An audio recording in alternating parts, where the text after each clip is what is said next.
శ్రీమాత్రే నమ. జయ గురు దత్తాత్రేయ నమ.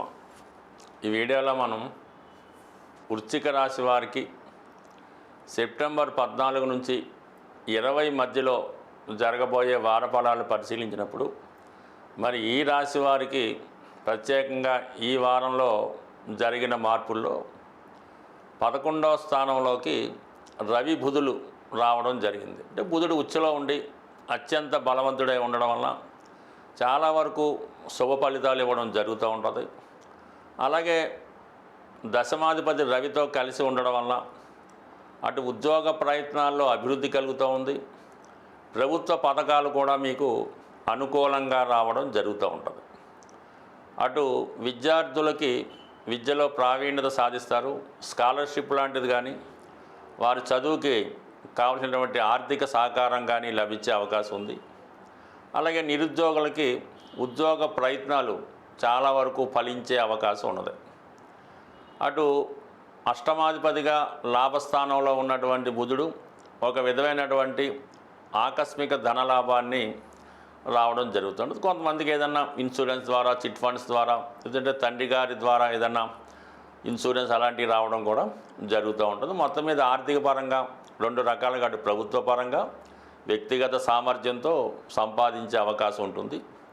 శుక్రుడు మీకు దశమస్థాన సంచారం, అంటే మీరు వృత్తిని మార్చడానికి ఇంకా ఇంప్రూవ్ చేయడానికి జరిగే ప్రయత్నాలు చాలా వరకు ఫలిస్తాయి. ఏదైనా కొత్తగా ఏదైనా వ్యాపారం ప్రారంభించడానికి కానీ, దానిలో పెట్టుబడి పెట్టడానికి కానీ అవకాశం ఉంది.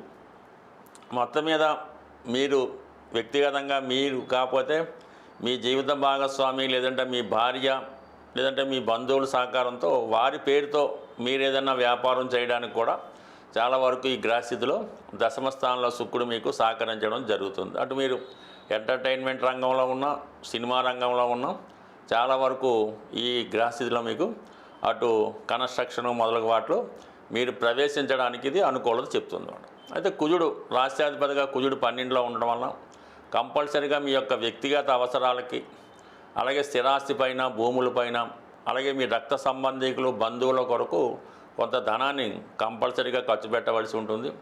అలాగే చాలా కాలంగా ఉండిపోయినటువంటి ఆర్థిక సమస్యల్ని, అంటే రుణాలని ఏమైనా ఉంటే అవి కంప్లీట్గా తీర్చివేయడం జరుగుతూ ఉంటుంది. అంటే కేవలం రుణం అనుకున్నప్పుడు మనం అప్పు మాత్రమే కాకుండా కొన్ని బాధ్యతలు కూడా ఉంటాయి. అంటే పిల్లలు పెళ్ళిళ్ళు చేయడమో, ఎవరైనా చదివించడమో, ఏదన్నా పెద్దవారి యొక్క రుణం తీర్చుకోవడం, ఇవన్నీ కూడా ఈ సమయంలో మీరు వారి రుణం తీర్చుకునే ప్రయత్నంలో చాలా వరకు శ్రమ పడవలసి ఉంటుంది. అది చాలా వరకు సక్సెస్ఫుల్గానే పూర్తి చేయడం జరుగుతూ ఉంటుంది.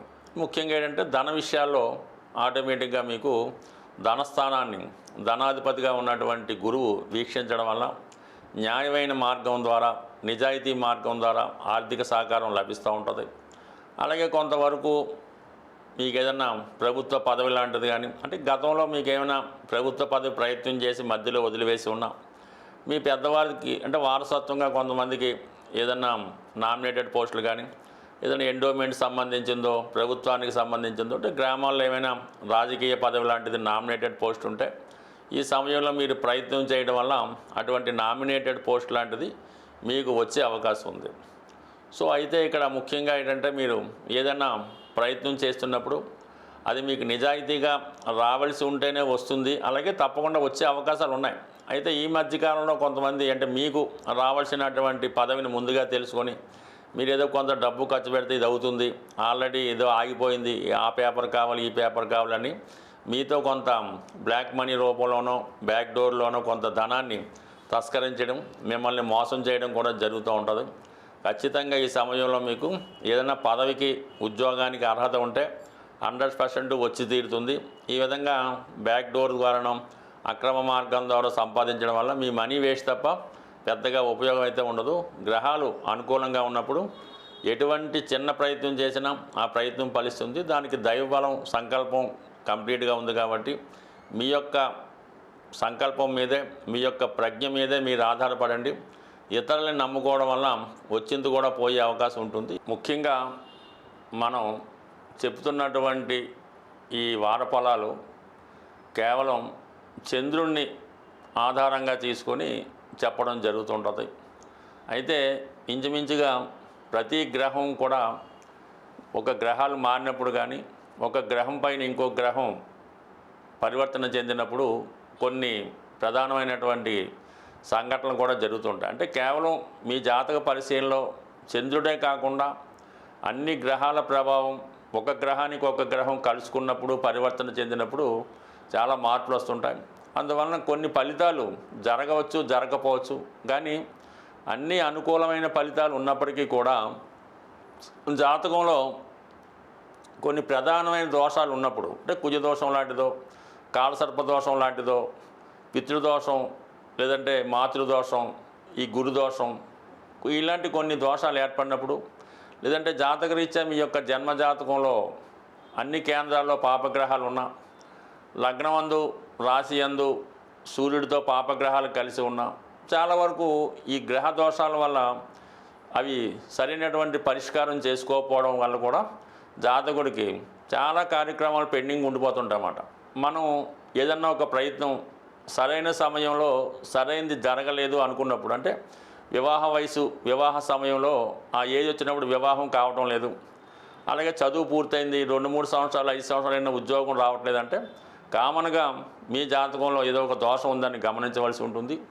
ఆ దోషానికి తగిన పరిహారం చేసుకున్నప్పుడు ఆ పరిహారం పూర్తయిన తర్వాత గోచారరీత్యా గ్రహాలు మీకు అనుకూలంగా ఉన్నప్పుడు ఆ ప్రయత్నం అయితే తప్పకుండా నెరవేరుతూ ఉంటుంది. కాబట్టి సాధారణంగా ఒకే సమస్య పదే పదే రిపీట్ అవుతున్నప్పుడు కూడా మన జాతకంలో ఉన్నటువంటి దోషాన్ని సరిచేసుకోవడం, దోషాన్ని సరిగ్గా అన్ని గ్రహాలకి కాకుండా ప్రధానంగా ఏ గ్రహం వల్ల ఇబ్బంది వస్తుంది అన్ని గమనించి ఆ గ్రహానికి తగిన పరిహారం చేసుకోవాల్సి ఉంటుంది. సాధారణంగా మన జాతకంలో జన్మ జాతక ప్రకారం పాపగ్రహాలకి ఏదైనా జపం ద్వారానో, పూజల ద్వారానో, పరిహారాల ద్వారానో చేసుకోవచ్చు. అలాగే శుభగ్రహాలకి దానం ద్వారా, భగవంతుని ఆశించడం ద్వారా ప్రతిదానికి కూడా సులభమైన పరిష్కారం ఉంటుంది.